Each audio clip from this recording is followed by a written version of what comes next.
আবারও এসে গিয়েছে এই সপ্তাহের সম্পূর্ণ টিআরপি তালিকা। পছন্দের ধারাবাহিকগুলি কে কোন স্থান দখল করলো? এই সপ্তাহে টিআরপি তালিকায় রয়েছে বিরাট বড় চমক।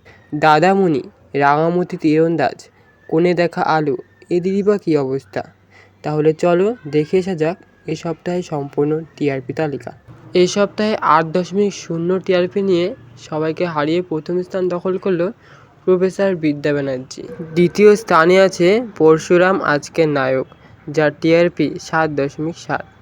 তৃতীয় স্থানটি দখল করেছে রাঙামতি তীরন্দাজ, যার টিআরপি 7.4। 7.2 টিআরপি নিয়ে চতুর্থ স্থানে রয়েছে পরিণীতা। পঞ্চম স্থানে রয়েছে ওমর দরদিয়া, যার টিআরপি 7.0। 6.8 টিআরপি নিয়ে ষষ্ঠ স্থানে রয়েছে তাই ধরি ধরি মনে করি। সপ্তম স্থানে আছে লক্ষ্মী ঝাঁপি, যার টিআরপি 6.3। অষ্টম স্থানটি দখল করেছে একসাথে দুটি ধারাবাহিক, দাদামণি ও চিরসখা, যাদের টিআরপি 6.1। 5.9 টিআরপি নিয়ে নবম স্থানটি দখল করেছে বেশ করেছি প্রেম করেছি এবং জোয়ার ভাটা। দশম স্থানে আছে চিরদিনই তুমি যে আমার, যার টিআরপি 5.8। তাহলে এই সপ্তাহে প্রথম 10-এ এই সমস্ত ধারাবাহিকগুলি রয়েছে। চলো এবার দেখে আসা যাক বাকিদের কী অবস্থা। এরপরে 11তম স্থানে রয়েছে কম্পাস, যার টিআরপি 5.7। 12তম স্থানে রয়েছে কোণে দেখা আলো, যার টিআরপি 5.2।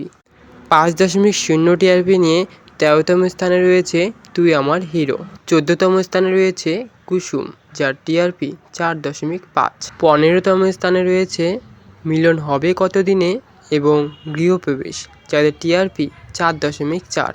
16তম স্থানে রয়েছে ভোলে বাবা পার করেগা, যার টিআরপি 3.9। 2.7 টিআরপি নিয়ে 17তম স্থানে রয়েছে আনন্দী।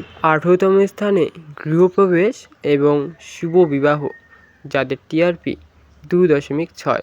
এবং সবশেষে 19তম স্থানে রয়েছে রানী ভবানী, যার টিআরপি 1.7। তাহলে বন্ধুরা, এত সব ধারাবাহিকগুলির মধ্যে তোমার প্রিয় ধারাবাহিক কোনটি কমেন্টে জানাতে পারো। আর এইরকমই বিনোদনী আপডেট পেতে চ্যানেলটি সাবস্ক্রাইব করে রাখো।